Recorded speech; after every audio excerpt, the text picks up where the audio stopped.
Hello everybody, welcome to dear diary. So ನಾನು ಆಚೆ ಹೋಗ್ತಾ ಇದ್ದೀನಿ, ಹಾಗೆ ರೆಡಿ ಆಗ್ತಾ ಎಲ್ಲಿ ಹೋಗ್ತಿದ್ದೀನಿ ಅನ್ನೋದನ್ನೆಲ್ಲ ಹೇಳ್ತೀನಿ. So let's get ready. In this 23 years of my life, for the first time ever, I'm going on a solo date. First time ಒಬ್ಬಳೇ ಆಚೆ ಹೋಗ್ತಾ ಇದ್ದೀನಿ. I am going alone. ನನಗೆ ನಮಗಾಗ್ತಾ ಇಲ್ಲ, but still that's true. So ಅದಕ್ಕೋಸ್ಕರ let's get ready. ನಮ್ಮ ಅಮ್ಮನ ಜೊತೆ 1 hour ಆರ್ಗ್ಯೂ ಮಾಡಿ I finally made her, I forced her to say yes for a solo date. So ನಾನು ಫಸ್ಟ್ ಟೈಮ್ ಸೋಲೋ ಡೇಟ್ ಹೋಗ್ತಾ ಇರೋದ್ರಿಂದ ನನಗೆ ಗೊತ್ತಿರಲಿಲ್ಲ ಎಲ್ಲಿ ಹೋಗೋದು ಅಂತ. So I have decided to go to Cubbon park.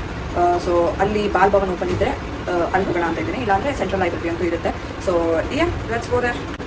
But for a fact ನನಗೆ ಗೊತ್ತಿಲ್ಲ ಯಾವ ಬಸ್ಸಲ್ಲಿ ಹೋಗಬೇಕು, ಹೆಂಗೆ ಹೋಗಬೇಕು ಅಂತ. ನನ್ನ ಫ್ರೆಂಡ್ಸ್ಗೆಲ್ಲ ಕೇಳಿದ್ದೀನಿ ಆಲ್ರೆಡಿ ಯಾವ ಬಸ್ಸಲ್ಲಿ ಹೋಗಬೇಕು ಅಂತ. ಸೊ ಅವ್ರು ಹೇಳಿರೋ ಪ್ರಕಾರ ಹೋಗ್ತೀನಿ. ಐ ಮೀನ್ ನಂಗೆ ಎಲ್ಲೂ ಗೊತ್ತಾಗಿಲ್ಲ ಅಂದರೆ ಕೊನೆಗೆ ಮೆಜೆಸ್ಟಿಕ್ ಅಂತೂ ಇದೇ ಇರುತ್ತೆ. ಸೊ ಮೇಕಪ್ ಅಂತೆಲ್ಲ ಏನೂ ಇಲ್ಲ, ಒಂದು ಐಲೈನರ್ ಹಾಕೊಂಡು ಲಿಪ್ಸ್ಟಿಕ್ ಹಾಕೊಂಡೆ ಅಂದರೆ I'll be ready. Do not forget SPF lip balm. Lip balm ಅಷ್ಟೇ ಸಾಕಾಗಲ್ಲ, so I need lipstick also. So ನಿಮ್ಮ ಹತ್ರ ಏನಾದರೂ ಡಾರ್ಕ್ ಲಿಪ್ಸ್ಟಿಕ್ ಇದ್ದರೆ ಅದು ತುಂಬ ಹಚ್ಕೊಂಡ್ರೆ ಫುಲ್ ಡಾರ್ಕ್ ಆಗಿಬಿಡುತ್ತೆ ಅಂತ ಏನಾದರೂ ಯೋಚನೆ ಇದ್ದರೆ I have a lipstick hack. ನಾನು ಇದನ್ನು ಇನ್ಸ್ಟಾಗ್ರಾಮ್ ರೀಲ್ಸಲ್ಲಿ ನೋಡಿದ್ದು. So I have this hack. ಸ್ವಲ್ಪ ಲೈಟರ್ ಶೇಡ್ ಇರೋದನ್ನು ಕೆಳಗಡೆ ಲಿಪ್ ಲೈನ್ಗೆ ಹಾಕಬೇಕು. ಯಾವುದು ನಿಮಗೆ ಡಾರ್ಕೆಸ್ಟ್ ಇರುತ್ತೆ ಅದನ್ನು ಮೇಲ್ಗಡೆ ಲಿಪ್ ಲೈನ್ ಹಾಕಬೇಕು. ಆ್ಯಂಡ್ ಅದನ್ನೆರಡು ಸ್ಮರ್ಚ್ ಮಾಡಿದ್ರೆ ವಿಲ್ ಗೆಟ್ ಅ ಗುಡ್ ಏನೋ ಒಂದು ನಿಮ್ಮ ಡಾರ್ಕರ್ ಶೇಡಲ್ಲಿರೋ ಲಿಪ್ಸ್ಟಿಕ್ನ ಲೈಟ್ ಶೇಡಲ್ಲಿ ನಿಮಗೆ ಆ ಲಿಪ್ಸ್ಟಿಕ್ ಸಿಗುತ್ತೆ. ಇವಾಗ I got this shade. So ಇದು ನನಗೆ ತುಂಬಾ ಇಷ್ಟ ಆಗುತ್ತೆ. ನಾನು ಯಾವಾಗಲೂ ಒಂದು 2-3 ಲಿಪ್ಸ್ಟಿಕ್ನ ಮಿಕ್ಸ್ ಮಾಡಿನೇ ಹಾಕೋತೀನಿ, ಬಿಕಾಸ್ ನನಗೆ ಪರ್ಫೆಕ್ಟ್ ಶೇಡ್ ಅಂತ ಯಾವುದು ಸಿಗಲ್ಲ. ಸೊ ನಾವು coming to the hair, serum ಹಾಕಿ ಜಸ್ಟ್ ಅನ್ಟೈ ಮೈ ಹೇರ್. ನೀವೇನಾದರೂ ಆಚೆ ಹೋಗ್ತಿದ್ರೆ ಡೆಫಿನೆಟ್ಲಿ ಮರಿಬೇಡಿ ಸನ್ಸ್ಕ್ರೀನ್ನ ಕೈಗೂ ಹಾಕೋದಿಲ್ಲ ಅಂದರೆ ನಂತರ ಟ್ಯಾನ್ ಹಾಕ್ಬಿಡ್ತೀರ. So I am wearing this bracelet and a watch and of course sunglasses. And I'm wearing these earrings. This. Focus and hold. So, yep, we are ready. Let's go. I forgot perfume. So ನನ್ನ friends ಎಲ್ಲ ನನಗೆ ರೇಗಿಸ್ತಿರ್ತಾರೆ, ಏನೋ ಪಿಕ್ನಿಕ್ಗೆ ಹೋಗೋ ಥರ ಎಲ್ಲ ತುಂಬ್ಕೊಂಡು ಬರ್ತೀಯ ಬ್ಯಾಗಲ್ಲಿ ಅಂತ. ಸೊ ನಾನು ಈ ಬ್ಯಾಗ್ನ ಕ್ಯಾರಿ ಮಾಡ್ತಾ ಇದ್ದೀನಿ. ಇದರಲ್ಲಿ ಏನೇನು ಹಾಕ್ತೀನಿ ಅಂತ ಹೇಳ್ತೀನಿ. So water bottle, definitely we need a water bottle. And ಆಮೇಲೆ ಯಾವಾಗ ಮಳೆ ಬರುತ್ತೆ ಅಂತ ಹೇಳೋಕ್ಕಾಗಲ್ಲ, ಸೊ ಛತ್ರಿ ತೊಗೊಂಡು ಹೋಗ್ತಾ ಇದ್ದೀನಿ ಏನಾದರೂ ಬೇಕಾದರೆ ಅಂತ in case. And of course lip balm and Aadhaar card ತೋರಿಸಲ್ಲ ಅದನ್ನು. So currently I'm reading this book. In case ಅಲ್ಲಿ ನನಗೆ ಸೆಂಟ್ರಲ್ ಲೈಬ್ರರಿಗೆ ಹೋಗೋಕ್ಕಾಗಿಲ್ಲ ಅಂದರೆ ಅಲ್ಲಿ ಆಚೆ ಕೂತ್ಕೊಂಡು ಹೋಗೋಣ ಅಂತ ಇದನ್ನು ಕೂಡ ತೊಗೊಂಡು ಹೋಗ್ತಾ ಇದ್ದೀನಿ. So definitely a kerchief and cap. So as I am already late. So let's go. Shoes ಅಲ್ಲಿ ಹಾಕೊಂಡ್ಬಿಟ್ರೆ and done. Let's go. And of course ನನ್ನ ಫೋನ್ ಇವಾಗ ನಾನು ಟ್ರೈಪಾಡಲ್ಲಿ ಇಟ್ಟಿದ್ದೀನಿ. ಆ ಟ್ರೈಪಾಡ್ ಕೂಡ ತೊಗೊಂಡು ಹೋಗ್ತೀನಿ.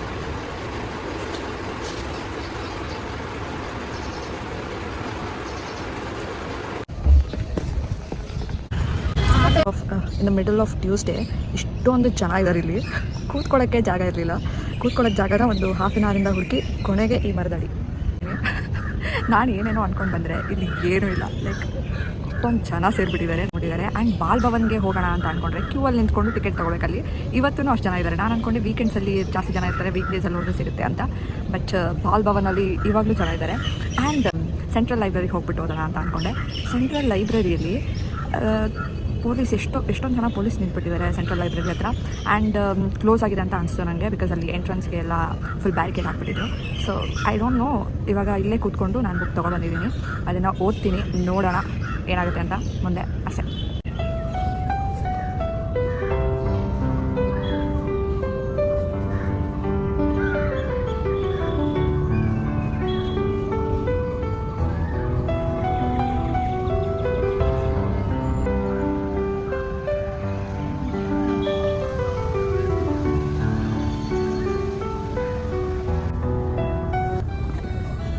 ಸೊ ಇನ್ನೊಂದು ಇನ್ಫಾರ್ಮೇಷನ್ ಏನಂದರೆ, ಇನ್ಸ್ಟಾಗ್ರಾಮಲ್ಲೆಲ್ಲ ನೋಡಿರ್ತೀರ, ಇಲ್ಲಿ ಪಾಸ್ತಾ ತುಂಬ ಫೇಮಸ್ ಅಂತ ಹೇಳ್ಬಿಟ್ಟು ಹಾಕಿರ್ತಾರೆ. ವಿಧಾನಸೌಧ ಗೇಟ್ ನಂಬರ್ 7 ಹತ್ರ ಹೋದರೆ ಪಾಸ್ತಾ ಎಲ್ಲ ಸಿಗುತ್ತೆ. ಅದೇನು ಅಷ್ಟೊಂದು ಚೆನ್ನಾಗಿರುತ್ತೆ ಅಂತ ನನಗೆ ಅನಿಸಲ್ಲ. ಅಂದರೆ ಇವಾಗ ನಾರ್ಮಲಿ ನಾವು ಕ್ಯಾಫೆಲಿ ರೆಸ್ಟೋರೆಂಟಲ್ಲಿ ತಿಂತೀವಲ್ಲ, ಕ್ರೀಮಿ ಸಾಸ್ ಪಾಸ್ತಾ ಥರ ಆ ಥರ ಎಲ್ಲ ಇರಲ್ಲ. ಅಂದರೆ ಒಂಚೂರು ಡ್ರೈ ಥರ ಇರುತ್ತೆ. ಹಾಫ್ ಪ್ಲೇಟ್ಗೆ 35 ರೂಪೀಸ್ ಆ್ಯಂಡ್ ಫುಲ್ ಪ್ಲೇಟ್ಗೆ 70 ರೂಪೀಸ್ ಇರುತ್ತೆ. ಸೊ ನಾರ್ಮಲಿ ಇವಾಗ ಕ್ಯಾಫೆಲಿ ರೆಸ್ಟೋರೆಂಟಲ್ಲಿ ತೊಗೊಂಡ್ರೆ 180-200 ಆ ಥರ ಇರುತ್ತೆ. ಸೊ ಕಂಪೇರ್ ಮಾಡೋಕ್ಕಾಗಲ್ಲ. ಇದು ಚೆನ್ನಾಗಿರುತ್ತೆ, ಬಟ್ ಒನ್ ಟೈಮ್ ತಿನ್ಬೋದು. ಪದೇ ಪದೇ ಹೋಗಿ ತಿನ್ನೋ ಅಷ್ಟು ಏನೂ ಚೆನ್ನಾಗಿರಲ್ಲ. ಸೊ ನೀವೇನಾದರೂ ಟ್ರೈ ಮಾಡಿದರೆ ಲಿಕ್ಕಿಂದ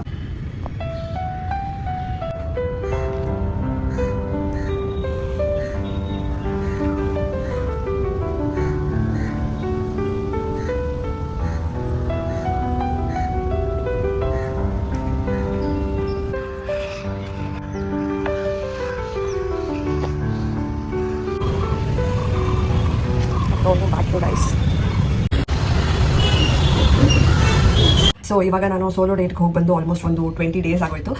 ಇವಾಗ ಏನಕ್ಕೆ ವಿಡಿಯೋ ಮಾಡ್ತಾ ಇದ್ದೀರಿ ಅಂದರೆ ಏನೇನಾಯಿತು ಅಲ್ಲಿ ಅನ್ನೋದನ್ನ just to explain that. But ಯಾಕೆ ಇಷ್ಟು ದಿನ ವಿಡಿಯೋ ಮಾಡಿಲ್ಲ ಅಂದರೆ, if you are a vlogger, if you make vlogs or videos, you might be knowing that video ಮಾಡೋದು is the easiest part and editing is the hardest part. But I love editing my videos, so that's not a problem for me. ನಾನು ನನ್ನ ವಿಡಿಯೋಸ್ನ edit ಮಾಡ್ಕೊಳ್ಳೋಕ್ಕೆ ನನಗೆ ಖುಷಿನೇ ಇದೆ, so ಅದು ನನಗೆ hardest part ಅಂತ ಅನ್ಸಲ್ಲ. But the most irritating part is storage full ಆಗಿದೆ ಅಂತ ನೋಟಿಫಿಕೇಶನ್ ಬರೋದು. I hate that. ಹಾಗಾಗಿ ನನ್ನ ಫೋನಲ್ಲಿ ಸ್ಟೋರೇಜ್ ಇರಲಿಲ್ಲ, ಅದಕ್ಕೆ 20 days ಆದಮೇಲೆ ವಿಡಿಯೋನ ಕಂಟಿನ್ಯೂ ಮಾಡ್ತಾ ಇದ್ದೀನಿ. ಸೊ ನನ್ನ ಪಾಡಿಗೆ ನಾನು ಬುಕ್ ಓದ್ತಾ ಕೂತಿದ್ದೆ, ಅಲ್ಲೊಂದು ಸ್ಪೇಸ್ ಸಿಕ್ತು. So I was sitting there and reading book and a random guy he came to me. He was holding flowers in his hand. So he was like, ಅಕ್ಕ ಫ್ಲವರ್ಸ್ ತಗೊಳ್ಳಿ ಅಂತ ಹೇಳ್ಬಿಟ್ಟು. He thought I am north Indian, so he was trying to talk to me in Hindi and English. So ಏನದು flowers ತಗೊಳ್ಳಿ ಅಂತ ಹೇಳ್ದ. So I was like, ನಂಗೇನು ಬೇಡ ಫ್ಲವರ್ಸ್ ಬೇಡ ಅಂತ ಹೇಳ್ದೆ ನಾನು. ಸೊ ಹಿ ವಾಸ್ ಲೈಕ್, ಇಲ್ಲ ನನಗೆ ಸಿಸ್ಟರ್ ಮತ್ತು ಮದರ್ ಇದ್ದಾರೆ, ಅವರು ಹಸ್ಕೊಂಡಿದ್ದಾರೆ, so I need to get some food, ಅದಕ್ಕೆ ತಗೊಳ್ಳಿ ಅಂತ ಹೇಳ್ಬಿಟ್ಟು ಅಂತ. Then I was like, okay ಏನು ಒಂದು 20-30 rupees ಎಲ್ಲ ಫ್ಲವರ್ಸ್ ತೊಗೊಂಡ್ರಾಯ್ತು ಅಂತ ಅನ್ಕೊಂಡೆ. ಸೊ ಒಂದು ಫ್ಲವರ್ ಕೊಡಿ ಅಂತ ಹೇಳಿದೆ. ಅದಕ್ಕೆ he was like, no flowers ಏನದು ನೀವು ಫ್ರೀ ಆಗಿ ತಗೊಳ್ಳಿ, ಬಟ್ ನನಗೆ ಏನದು ದುಡ್ಡು ಕೊಡಿ ಅಕ್ಕ, ನಾನು ಊಟ ತೊಗೊಂಡು ಹೋಗಬೇಕು ಅಂತ ಹೇಳ್ಬಿಟ್ಟು ಅಂತ. ಸೊ ಐ ವಾಸ್ ಲೈಕ್, ನನ್ನ ಹತ್ರ ಕ್ಯಾಶ್ ಇಲ್ಲ, ಆನ್ಲೈನ್ ಪೇಮೆಂಟ್ ಅಷ್ಟೇ, ನನ್ನ ಹತ್ರ ಕ್ಯಾಶ್ ಇಲ್ಲ ಅಂತ ಹೇಳಿದೆ. I really did not have cash. ಏನದು he was asking for 200 rupees, but it's like, okay PhonePe ಮಾಡಿ, ನಮ್ಮ ಅಮ್ಮನ ನಂಬರ್ ಕೊಡ್ತೀನಿ ಅಂತ ಹೇಳ್ಬಿಟ್ಟು ಅಂತ ಅನ್ಕೊಂಡು, ಸರಿ ಆಯಿತು ನಂಬರ್ ಹೇಳು ಅಂತ ಹೇಳ್ಬಿಟ್ಟು ಅಂದೆ. ನಂಬರ್ನ ಹಾಗೆ ಟೈಪ್ ಮಾಡಿದೆ, told his mother's number and check ಮಾಡಿದೆ. He was standing next to me, so he was seeing that number. So number ಹೇಳ್ದ, ನೆಟ್ವರ್ಕ್ ಇಲ್ಲ, ಸೊ ಅದಕ್ಕೆ ನಾನು ಆಚೆ ಹೋದ್ಮೇಲೆ ಪೇ ಮಾಡ್ತೀನಿ, ಸೊ ಯು ಕ್ಯಾನ್ ಗೋ ನಾವು ಅಂತ ಹೇಳ್ಬಿಟ್ಟು ಅಂದೆ. Then he was like, okay please don't forget ಅಕ್ಕ, 200 rupees ಆದರೂ ಪೇ ಮಾಡಿ ಅಂತ ಹೇಳ್ಬಿಟ್ಟಂತ.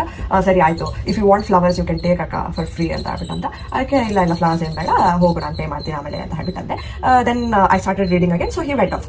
ಸೊ ಅವನೊಂದು ಚೂರು ಮುಂದೆ ಹೋಗ್ತಾ, he open his purse from his one pocket and he opened his phone, smartphone, Android phone from his another pocket. So ಅಲ್ಲಿ ಗೊತ್ತಾಗೋಯ್ತು he was a scammer ಅಂತ. ಬಿಕಾಸ್ ಅವ್ನು ಹಾಕೊಂಡಿರೋ ಬ್ಯಾಗು, ಅವ್ನು ಹಾಕೊಂಡಿರೋ ಬಟ್ಟೆ, ಅವನ ಯೂಸ್ ಮಾಡ್ತಿರೋ ಫೋನು, ಅವ್ನು ಯೂಸ್ ಮಾಡ್ತಿರೋ ಪರ್ಸು ಎಲ್ಲ ನೋಡಿದ್ರೆ ಊಟಕ್ಕೆ ಗತಿ ಇಲ್ದಿರೋ ಥರ ಏನು ಕಾಣಿಸ್ಲಿಲ್ಲ ನನಗೆ. ಸೊ ಬಿ ಕೇರ್ಫುಲ್, ಈ ಥರದವರು ತುಂಬ ಜನ ಇರ್ತಾರೆ ಬೆಂಗಳೂರಿನಲ್ಲಿ. ಎಲ್ಲ ಊರಲ್ಲೂ ಇರ್ತಾರೆ, ಬಟ್ ಸ್ಟಿಲ್ ನನಗೆ ಎಕ್ಸ್ಪೀರಿಯನ್ಸ್ ಆಗಿರೋದು ಬೆಂಗಳೂರಿಗೆ ಬಂದಮೇಲೆ ಈ ಥರದ್ದೆಲ್ಲಾನು. This is not the first time, but still I just wanted to share it to you people. ಇವಾಗ ನೆಕ್ಸ್ಟು ಎಲ್ಲ ಮುಗೀತು, ಏನದು ಆಲ್ಮೋಸ್ಟ್ ಒಂದು 3:30 ಆಗಿತ್ತು ಅನ್ಸುತ್ತೆ. ಸೊ ಮನೆಗೆ ಹೋಗೋಷ್ಟರಲ್ಲಿ ಅಷ್ಟು ಟೈಮ್ ಆಗುತ್ತೆ ಅಂತ. Bus is the safest transportation. ಅದಕ್ಕೆ ನಾನು ಬಸ್ ಸ್ಟೇಷನ್ಗೆ ಹೋದೆ. ನಾನು ಹೋದಾಗ at 3:30 there was no one sitting over there. So ಎಷ್ಟೋ 3 ಬೆಂಚಸ್ ಇತ್ತು, 1, 2, 3. ಇದರಲ್ಲಿ 3 ಖಾಲಿನೇ ಇದ್ದಿದ್ದು. ಆ್ಯಂಡ್ ನಾನು ಹೋಗಿ ಫಸ್ಟ್ ಬೆಂಚಲ್ಲಿ, ಒಂದು ಬೆಂಚಲ್ಲಿ 4 ಜನ ಕೂತ್ಕೋಬೋದು, ಆ ಥರ ಒಂದು ಸ್ಪೇಸ್ ಇರುವಂಥ ಬೆಂಚ್ ಅದು. So let me explain the situation first and then ಏನಾಯ್ತು ಅಲ್ಲಿ ಅನ್ನೋದನ್ನ ಹೇಳ್ತೀನಿ. ಇದು ಫನ್ನಿನಾ ಏನೋ ಅಂತ ನನಗೆ ಅರ್ಥ ಆಗಲಿಲ್ಲ. ಸೊ ಫಸ್ಟ್ ಬೆಂಚಲ್ಲಿ 4 ಜನ ಕೂತ್ಕೊಳ್ಳೋಷ್ಟು ಜಾಗ ಇತ್ತು. ಸೊ ನಾನು ಲೆಫ್ಟ್ ಸೈಡಲ್ಲಿ ಒಬ್ರು ಕೂತ್ಕೊಳ್ಳೋಷ್ಟು ಜಾಗ ಬಿಟ್ಟು ಇಲ್ಲಿ ಕೂತ್ಕೊಂಡಿದ್ದೆ. ಆ್ಯಂಡ್ ಅವೆರಡು ಬೆಂಚು ಖಾಲಿನೇ ಇತ್ತು, ಅಲ್ಲಿ ಯಾರು ಕೂತಿರ್ಲಿಲ್ಲ. ಆ್ಯಂಡ್ ಈ ಕಡೆ 3 ಜನ ಕೂತ್ಕೋಬಹುದು ಅಷ್ಟು, ಅಂದರೆ ಚಿಕ್ಕ ಸ್ಪೇಸ್ ಇರುತ್ತಲ್ಲ, ಈ ಥರನೇ ಇದ್ದಿದ್ದು ಈ ಬೆಂಚಲ್ಲೂ ಕೂಡ 4 ಜನ ಕೂತ್ಕೊಳ್ಳೋಂಥ ಬೆಂಚ್ ಅದು. ಸೊ ಅಲ್ಲಿಗೆ ಆ ಬಸ್ ಸ್ಟೇಷನ್ಗೆ ಒಬ್ರು ತಾತ ಬಂದರು. So he came and sat next to me. Left ಸೈಡಲ್ಲಿ ಒಬ್ರು ಕೂತ್ಕೊಳ್ಳೋಷ್ಟು ಜಾಗ ಬಿಟ್ಟಿತ್ತು ಅಂತ ಹೇಳಿದ್ನಲ್ಲ, ಅಲ್ಲಿ ಬಂದು ಕೂತ್ಕೊಂಡ್ರು. ಸರಿ ಆಯಿತು, ಏನದು ಆಯ್ತು ಅಂತ ನಾನು ಅಲ್ಲೇ ಸುಮ್ಮನೆ ಕೂತ್ಕೊಂಡಿದ್ದೆ. I was just using my phone. Okay, ನಾನು ಇಯರ್ಪಾಡ್ಸ್ ಹಾಕೊಂಡು ನಾನು ಸುಮ್ಮನೆ ಫೋನ್ ಯೂಸ್ ಮಾಡ್ತಾ ಇದ್ದೆ. ಆ್ಯಂಡ್ ಇಬ್ರು ಹುಡುಗಿರು ಬಂದರು. They sat in the next benches. ಒಬ್ಳು ಮಿಡಲ್ ಬೆಂಚಲ್ಲಿ ಕೂತ್ಕೊಂಡಿದ್ದು ಆ್ಯಂಡ್ ಇನ್ನೊಬ್ಳು ಆ ಸೈಡಲ್ಲಿ ಬೆಂಚಲ್ಲಿ ಒಬ್ಳು ಕೂತ್ಕೊಂಡು. So there was lot of space in those benches. So ಈ ಬೆಂಚಲ್ಲಿ ತಾತ ನೆಕ್ಸ್ಟ್ ಟು ಮೀ ಕೂತಿದ್ರು. ಆ್ಯಂಡ್ ಆ ಟೈಮಲ್ಲಿ ಅಲ್ಲಿ ಕಾಲೇಜ್ ಮುಗಿತು ಅನ್ಸುತ್ತೆ, ಅವರು ಅಲ್ಲಿ ವರ್ಕ್ ಮಾಡೋರು ಎಲ್ಲರೂ ಬರ್ತಾ ಇದ್ರು ಬಸ್ ಸ್ಟೇಷನ್ಗೆ. ಸೊ ದೇ ಕೇಮ್ ಆ್ಯಂಡ್ ಏನದು ಇನ್ನೂ ಇಬ್ರು ಅಂಕಲ್ ಬಂದು ನನ್ನ ಪಕ್ಕದಲ್ಲಿ ಕೂತ್ಕೊಂಡ್ರು. ಅಂದರೆ ಇವಾಗ ನನ್ನ ನೆಕ್ಸ್ಟ್ ರೈಟ್ ಸೈಡಲ್ಲಿ ಒಬ್ರು ಕೂತ್ಕೊಳ್ಳೋಷ್ಟು ಸ್ಪೇಸ್ ಇತ್ತು, ಅದ್ರ ನೆಕ್ಸ್ಟ್ ಇನ್ನೊಬ್ರು ಅಂಕಲ್ ಕೂತ್ಕೊಂಡ್ರು, ಇನ್ನಿಬ್ರು. ಸೊ ಇಲ್ಲಿ ಇನ್ನೂ ಸ್ಪೇಸ್ ಇತ್ತು. ಬಟ್ ಏನದು ಇನ್ನೊಬ್ರು ಅಂಕಲ್ ಬಂದರು ಅಲ್ಲೇನೆ, ಏನದು ಕೆಲಸ ಮುಗಿಸ್ಕೊಂಡು ಬರ್ತಿದ್ರು ಅನ್ಸುತ್ತೆ. ಸೊ ಹಿ ವಾಸ್ ವೆರಿ ಏನದು ಆ ಅಂಕಲ್ ಸ್ವಲ್ಪ ಟಯರ್ಡ್ ಆಗಿರೋ ಥರನೇ ಕಾಣಿಸಿದ್ರು. ಒಂಚೂರು ಜಾಗ ಕೊಡಮ್ಮ ಅಂತ ಅಂದ್ರೆ, ಬನ್ನಿ ಅಂಕಲ್ ಕೂತ್ಕೊಳ್ಳಿ ಅಂತ ಹೇಳ್ಬಿಟ್ಟು ನಾನು ಎದ್ದು ನೆಕ್ಸ್ಟ್ ಬೆಂಚಲ್ಲಿ ಹೋದೆ. ಬಿಕಾಸ್ ದೋಸ್ 2 ಬೆಂಚಸ್ ವರ್ ಎಂಟಿ, ಒಬ್ಬೊಬ್ಬರೇ ಹುಡುಗಿರು ಕೂತಿದ್ರು, ಅದಕ್ಕೆ ಅಲ್ಲಿ ಜಾಗ ಜಾಸ್ತಿ ಇತ್ತು. ಅದಕ್ಕೆ ನಾನೇ ಅನ್ಕೊಂಡೆ, ಇಲ್ಲ ಅವ್ರು ಕೂತ್ಕೊಳ್ಳಿ ಆರಾಮಾಗಿ, ನಾನು ಅಲ್ಲಿ ಹೋಗಿ ಕೂತ್ಕೊಳ್ಳೋಣ ಅಂತ ಹೇಳ್ಬಿಟ್ಟು ನಾನು ಎದ್ದು ಹೋಗಿ ಅಲ್ಲಿ ಕೂತ್ಕೊಂಡೆ. In the next bench, middle ಬೆಂಚಲ್ಲಿ ಹೋಗಿ ನಾನು ಕೂತ್ಕೊಂಡೆ. ನಾನು ಎದ್ದು ಹೋಗಿ ಅಲ್ಲಿ ಕೂತ್ಕೊಂಡಿದ್ದ ತಕ್ಷಣ ಈ ತಾತ ಸ್ಟಾರ್ಟ್ ಮಾಡ್ಕೊಂಡ್ಬಿಟ್ರು. ನಾ ಇವಾಗಲೂ ಹೇಳ್ತಿದ್ರೆ ನಗು ಬರುತ್ತೆ ನನಗೆ. ಈ ಸ್ಟಾರ್ಟೆಡ್ ಲೈಕ್, ಯಾಕೆ ಅಲ್ಲಿ ಹೋಗಿ ಕೂತ್ಕೊಂಡೆ ಅಂತ ಅಂದ್ಬಿಟ್ಟು. ಅದಕ್ಕೆ ಇಲ್ಲ ತಾತ, ಅಲ್ಲಿ ಏನಾದ್ರು ಅವ್ರಿಗೆ ಕೂತ್ಕೊಳ್ಳೋಕೆ ಜಾಗ ಬೇಕು ಅಂದ್ರು, ಅದಕ್ಕೆ ನಾನು ಇಲ್ಲಿ ಬಂದು ಕೂತ್ಕೊಂಡೆ, ಆರಾಮಾಗಿ ಕೂತ್ಕೊಳ್ಳಿ ಅವರಲ್ಲಿ ಅಂತ ಹೇಳ್ಬಿಟ್ಟು. ಅವರು ಕೂತ್ಕೊಳ್ಳಿ, ನೀವು ಕೂತ್ಕೊಳ್ಳಿ, ಇರಬೇಕು, ಒಟ್ಟಿಗೆ ಜೀವನ ಮಾಡಬೇಕು, ಅದೇ ಜೀವನ, ಈಗಿನ ಕಾಲದ ಮಕ್ಕಳು ಅಂತ ಅನ್ಕೊಂಡು ಸ್ಟಾರ್ಟ್ ಮಾಡ್ಕೊಂಡ್ಬಿಟ್ರು. I was like why is he saying all that ಅಂತ ಕನ್ಫ್ಯೂಸ್ ಆಗೋದೆ ನಾನು ಏನಕ್ಕೆ ಅದನ್ನ ಹೇಳ್ತಿದ್ದಾರೆ ಅಂತಾನೆ ನಂಗೆ ಅರ್ಥ ಆಗಿಲ್ಲ. ಅಂದ್ರೆ ಆರಾಮಾಗಿ ಕೂತ್ಕೊಳ್ಳಿ ಅಂತ ಬಂದು ಇಲ್ಲಿ ಕೂತ್ಕೊಂಡೆ. These 2 benches were empty literally, ಒಬ್ಬೊಬ್ಬರೇ ಕೂತಿದ್ದಲ್ಲಿ, ಅದಕ್ಕೆ ಹುಡುಗಿರೇ ಕೂತಿದಾರಲ್ವಾ ಅಂತ ನಾನು ಇಲ್ಲಿ ಬಂದು ಕೂತ್ಕೊಂಡ್ರೆ ಈ ತರ ಸ್ಟಾರ್ಟ್ ಮಾಡ್ಕೊಂಡ್ಬಿಟ್ರು. ಲಿಟ್ರಲಿ ಹೆಂಗೆ ಹೇಳ್ತಿದ್ರು ಅಂದ್ರೆ ಅಲ್ಲಿ ನಿಂತ್ಕೊಂಡಿರೋರೆಲ್ಲ ನನ್ನ ನೋಡ್ತಾ ಇದ್ರು. ಅವ್ರೇನೋ ನನಗೆ ಬಯ್ಯೋ ಥರನೇ ನೋಡ್ತಾ ಇದ್ದಿದ್ದು, ಬಯ್ಯೋ ಥರನೇ ಹೇಳ್ತಾ ಇದ್ದಿದ್ದು. I was confused. Okay, I did not give any expressions or I did not say anything. And then ಅವರು ಒಂದು ಪೇಪರ್ ತೆಗೆದು, ಪೇಪರಲ್ಲಿ ಪೊಲಿಟಿಷಿಯನ್ಸ್ದು ಫೋಟೋ ಇತ್ತು. He was looking at me and he was saying ಹಗಲ್ ದರೋಡೆಕೋರರು ಇವರೆಲ್ಲ ಅಂತ ಅನ್ಕೊಂಡು ಎಲ್ಲ ಹೇಳ್ತಾ ಇದ್ದಾರೆ. ಅಂದರೆ ಇವರು ಈ ಥರ ದರೋಡೆ ಮಾಡಿದ್ದಾರೆ, ಆ ಥರ ದರೋಡೆ ಮಾಡಿದ್ದಾರೆ ಅಂತೆಲ್ಲ ಹೇಳ್ತಾ ಇದ್ದಾರೆ. ಅದಕ್ಕೂ ಇದಕ್ಕೂ ಏನು ಸಂಬಂಧ? ಐ ಮೀನ್ ನನ್ನನ್ನೇನಕ್ಕೆ ಬೈತಿದ್ದೀರಾ ನೀವು? ನನ್ನ ನೋಡ್ಕೊಂಡು ಏನು ಕೇಳ್ತಿದ್ದೀರಾ? ನನ್ನನ್ನು ನೋಡ್ಕೊಂಡು ಏನಕ್ಕೆ ಕೇಳ್ತಿದ್ದೀರಾ ಅಂತ ನನ್ನ confusion. So it was like that. So you know, will leave it, will forgive. ತಾತ ಅಲ್ವಾ, so will forgive, that's not a problem. ಅಲ್ಲಿ ತುಂಬ ಜನ ಬಂದರು ಆ್ಯಂಡ್ ಕೂತ್ಕೊಂಡ್ರು. It was full, the bus station was full. But ನಾನು direct ಬಸ್ಗೆ ಅಂತಾನೆ ಕಾಯ್ತಾ ಇದ್ದಲ್ಲಿ. ಬಟ್ ಸ್ಟಿಲ್ ಇದರಿಂದ ನಾನು ಎಸ್ಕೇಪ್ ಆಗೋಕ್ಕೆ ಅಂತ ಮೆಜೆಸ್ಟಿಕ್ಗೆ ಹೋಗೋಣ, ಅದು ಬಸ್ ತುಂಬ ಬರ್ತಾ ಇದ್ದಲ್ಲಿ. ಹೀಗಾಗಿ ನಾನು ಮೆಜೆಸ್ಟಿಕ್ಗೆ ಹೋಗಿ ಅಲ್ಲಿಂದಾನೇ ಬಸ್ ತಗೊಂಡು ಹೋಗೋಣ, 2 ಬಸ್ ಆದರೂ ಪರವಾಗಿಲ್ಲ ಅಂದ್ಕೊಂಡು ಇಲ್ಲಿಂದ ಎಸ್ಕೇಪ್ ಆಗೋಣ ಫಸ್ಟ್ ಅಂತ ಅಂದ್ಕೊಂಡು ಕೆಂಪೇಗೌಡ ಬಸ್ಸು ಬಂತು, 2 ಬಂತು. ಫಸ್ಟ್ ಒನ್ ಬಂದಿದ ತಕ್ಷಣ ಎಲ್ಲರೂ ಹಿಡ್ಕೊಂಡು ಎಲ್ಲರೂ ಅಲ್ಲಿಗೆ ಹೋಗ್ತಾ ಇದ್ರು ಅನ್ಸುತ್ತೆ. ಸೊ ಕಾಲೇಜ್ ಸ್ಟೂಡೆಂಟ್ಸ್ ಇದ್ರು, ಅಲ್ಲಿ ಕೆಲಸ ಮಾಡೋರು ತುಂಬ ಜನ ಬಂದಿದ್ರು ಅಂತ ಹೇಳ್ತಲ್ಲ, ಅವರು ಸಹ ಅಲ್ಲೇ ಬರ್ತಾ ಇದ್ರು. ಬಟ್ ಈ ಕಾನ್ವರ್ಸೇಷನ್ ಆಗಬೇಕಾದ್ರೆ ತಾತಂದು ನಂದು, ತಾತ ನನಗೆ ಹೇಳ್ತಿದ್ರಲ್ಲ ಆ ಕಾನ್ವರ್ಸೇಷನ್, ಅವ್ರಿಗೆ ನಂಗೆ 82 ವರ್ಷ ವಯಸ್ಸು, ನಾವೆಲ್ಲ ಈ ಥರ ಇರಲಿಲ್ಲ, ಎಲ್ಲ ಒಟ್ಟಿಗೆ ಇರ್ತಿದ್ವಿ, ಇವಾಗೇನು ಸುಮ್ಮನೆ ಕೂತ್ಕೊಂಡ್ಬಿಡ್ತಾರೆ, ಒಬ್ಬೊಬ್ಬರೇ ಕೂತ್ಕೊಂಡ್ಬಿಡ್ತಾರೆ ಅಂತೆಲ್ಲ ಹೇಳ್ತಾ ಇದ್ರು ಅವರು. ಸೊ ಈ ಕಾನ್ವರ್ಸೇಷನ್ ಆಗಬೇಕಾದ್ರೆ one more guy, that one creepy guy standing over there and staring at me. He was around 30-32 age group ಅವರು ಅಂತ ನಂಗೆ ಅನ್ಸುತ್ತೆ. ಸೊ ನೋಡ್ತಾ ಇದ್ರು. ಆ್ಯಂಡ್ ಬಸ್ ಬಂದಿದ ತಕ್ಷಣ 2 ಬಸ್ ಬಂತು ಅಂತ ಹೇಳ್ತಲ್ಲ. ಸೊ ಫಸ್ಟ್ ಬಸ್ ಬಂದಿದ ತಕ್ಷಣ ಎಲ್ಲರೂ ಹೋಗ್ಬಿಟ್ರು, ಅಲ್ಲಿ ಏನದು ಫುಲ್ ರಶ್ ಆಗೋಯ್ತು ಅಲ್ಲಿ. ಅದಕ್ಕೆ ನಾನು ಹಿಂದೆನೇ ನಿಂತ್ಕೊಂಡಿದ್ದೆ. ಅಂದರೆ ಏನದು ಎಲ್ಲರೂ ಹೋಗಿ ಹತ್ಕೊಳ್ಳಿ, ನಾನು ನಿಂತ್ಕೊಂಡು ಹೋದ್ರೂ ಪರವಾಗಿಲ್ಲ, ಆ ಗಲಾಟೆಯಲ್ಲಿ ನನಗೆ ಮಧ್ಯದಲ್ಲಿ ಸಿಕ್ಕಾಕೊಂಡು ಆಗಲ್ಲ ಅಂತ ಹೇಳ್ಬಿಟ್ಟು ನಾನು ಹಿಂದೆನೇ ನಿಂತ್ಕೊಂಡಿದ್ದೆ. He came to me and he asked me to come with him in the next bus. Like for what? I mean, ಅವ್ರು ಲಿಟ್ರಲಿ ಹೆಂಗೆ ಎಲ್ಲಿಗೆ ಹೋಗಬೇಕು ಅಂತ ಕೇಳಿದ್ರು. ಇವ್ರು ಯಾಕೆ ಹಿಂಗೆ ಕೇಳ್ತಿದಾರಲ್ಲ ಅಂತ ಕನ್ಫ್ಯೂಸ್ ಆಗೋಯ್ತು. ಸೊ ಹಿ ವಾಸ್ ಲೈಕ್ ಎಲ್ಲಿಗೆ ಹೋಗಬೇಕು, ನೆಕ್ಸ್ಟ್ ಬಸ್ಸಿಗೆ ಹೋಗೋಣ ಬನ್ನಿ, ನೆಕ್ಸ್ಟ್ ಬಸ್ಸು ಏನದು ಖಾಲಿ ಇದೆ, ಬನ್ನಿ ಅಂತ ಹೇಳ್ಬಿಟ್ಟಂತ. ಐ ಗೇವ್ ವಿಯರ್ಡ್ ಎಕ್ಸ್ಪ್ರೆಷನ್, ಒಂದು ವಿಯರ್ಡ್ ಎಕ್ಸ್ಪ್ರೆಷನ್ ಕೊಟ್ಟೆ. ಲಿಟ್ರಲಿ ನಾಚಿಕೆ ಮಾನ ಮರ್ಯಾದೆ ಇರೋ ಯಾವುದೇ ಗಂಡಸಾಗಿದ್ರು ಇನ್ನೊಂದ್ಸತಿ ನನ್ನನ್ನು ಕರಿಬಾರ್ದು, ಆ ಥರ ಎಕ್ಸ್ಪ್ರೆಷನ್ ಕೊಟ್ಟೆ ಅವ್ರಿಗೆ. But still he did not stop. He was like ಇಲ್ಲ ಬನ್ನಿ ನೆಕ್ಸ್ಟ್ ಬಸ್ಸಿಗೆ ಹೋಗೋಣ, ಅದು ಖಾಲಿ ಇದೆ, ಇಬ್ರು ಒಟ್ಟಿಗೆ ಹೋಗೋಣ ಬನ್ನಿ ಅಂತ ಹೇಳ್ಬಿಟ್ಟು 3 ಸತಿ ಕರೆದ್ರು ನನ್ನ ಅವರು. ನೆಕ್ಸ್ಟ್ ಬಸ್ಸಿಗೆ ಬನ್ನಿ, ಇಬ್ರು ಹೋಗೋಣ ನೆಕ್ಸ್ಟ್ ಬಸ್ಸಿಗೆ ಬನ್ನಿ ಅಂತ ಹೇಳ್ಬಿಟ್ಟು. ಐಮ್ ಲೈಕ್ ಫಾರ್ ವಾಟ್ ಅಂತ ಅನ್ಕೊಂಡು, ನೀವು ಬೇಕಿದ್ರೆ ಹೋಗ್ರಿ ಅಂತ ಅನ್ಕೊಂಡು ಸುಮ್ಮನಾದೆ ನಾನು. ಇ ವಾಸ್ ಲೈಕ್ ಏನದು, ನಾನು ಅನ್ಕೊಂಡೆ ಅವ್ರು ಮುಂದೆ ಹೋಗಿದ್ದು ನೋಡಿ ನೆಕ್ಸ್ಟ್ ಬಸ್ಸಲ್ಲಿ ಹತ್ಕೊಂತಾರೆ ಅಂತ ಅನ್ಕೊಂಡೆ. Because the next bus pass empty. ಇಲ್ಲಿ ಜಾಸ್ತಿ ಹುಡುಗಿರೆಲ್ಲ ಇಲ್ಲೇ ಹತ್ಕೊತಾ ಇರೋದ್ರಿಂದ ನಾನು ಈ ಬಸ್ಸಿಗೆ ಹೋಗೋಣ ಅಂತ ಪ್ರಿಫರ್ ಮಾಡಿದೆ. ಸೊ ನಾನು ಹತ್ತಿ ನೋಡಿದೆ. ಆಮೇಲೆ ನೋಡ್ತೀನಿ ಇದೇ ಬಸ್ಸಲ್ಲಿ ಹಿಂದೆಯಿಂದ ಹತ್ಕೊಂಡು ಬಂದು ನನ್ನ ಮುಂದೆ ನಿಂತ್ಕೊತಾ ಇದ್ದಾರೆ. ಅಲ್ಲಿ ಏನದು ಇನ್ನೊಂದು ಡೋರ್ ಇರುತ್ತಲ್ಲ, ಎಕ್ಸಿಟ್ ಡೋರ್ ಏನಿರುತ್ತಲ್ಲ ಅಲ್ಲಿ ಹತ್ಕೊಳ್ಳೋ ಹತ್ರ, ಅಲ್ಲಿ ಹತ್ಕೊಂಡು ಬಂದು ಹಿಂಗೆ ನೋಡ್ತಾ ಇದ್ದಾರೆ. So this has all happened with me on my first solo date. See, ಈ ಥರದ್ದು ಸಿಚುವೇಶನ್ಸ್, ಈ ಥರ ಎಕ್ಸ್ಪೀರಿಯನ್ಸ್ ಆಬ್ವಿಯಸ್ಲಿ ಆಗಿದೆ, ತುಂಬ ಸತಿ ಆಗಿದೆ. This is not a new thing. But ನನ್ನ ಜೊತೆ ಯಾವಾಗಲೂ ನನ್ನ ಫ್ರೆಂಡ್ಸ್ ಆದರೂ ಇರ್ತಿದ್ರು, ಇಲ್ಲ ನಮ್ಮ ಅಣ್ಣ ಇರ್ತಿದ್ದ, ಯಾರಾದರೂ ಇದ್ದೇ ಇರ್ತಿದ್ರು ನನ್ನ ಜೊತೆ. ಒಬ್ಬಳೇ ಏನದು ನಾನು ಯಾವಾಗಲೂ ಹೋಗ್ತಾ ಇರಲಿಲ್ಲ. So this time I was alone and all these things happened. It was quite weird. The first solo date was quite weird. But that's not a problem. Next time hodaga, I think I'll make it better one. So this all happened and I came back to home and I told everyone, literally, like obviously ನಾನು ಮನೆಯಲ್ಲೆಲ್ಲ ಹೇಳ್ತೀನಿ. ನಾನು ಮನೇಲಿ ನಮ್ಮ ಅಮ್ಮಂಗೆ ಹೇಳಿದೆ and ನಮ್ಮ ಅಣ್ಣಂಗೆ ಹೇಳಿದೆ, ನನ್ನ ಫ್ರೆಂಡ್ಸ್ ಹೇಳಿದೆ. ಸೊ ಇಷ್ಟೆಲ್ಲ ಆದಮೇಲೆ ಡು ಯು ರಿಯಲಿ ಥಿಂಕ್ ನಮ್ಮಮ್ಮ ನನ್ನ ಸೋಲೋ ಟ್ರಿಪ್ಗೆ ಮತ್ತೆ ಬಿಡ್ತಾರೆ ಅಂತ? No. But am I going to stop? Never. So ಮತ್ತೆ fight, I am a fighter brother. ನಾನು ಮತ್ತೆ ಫೈಟ್ ಮಾಡಿ ಮತ್ತೆ ನೆಕ್ಸ್ಟ್ ಸೋಲೋ ಟ್ರಿಪ್ಗೆ ಹೋಗ್ತೀನಿ. So I'll see you all soon in the next video. Be careful buddies, and I'll see you all soon in another vlog. Till then, miss me. This is Shruti signing off. Take care. Bye bye.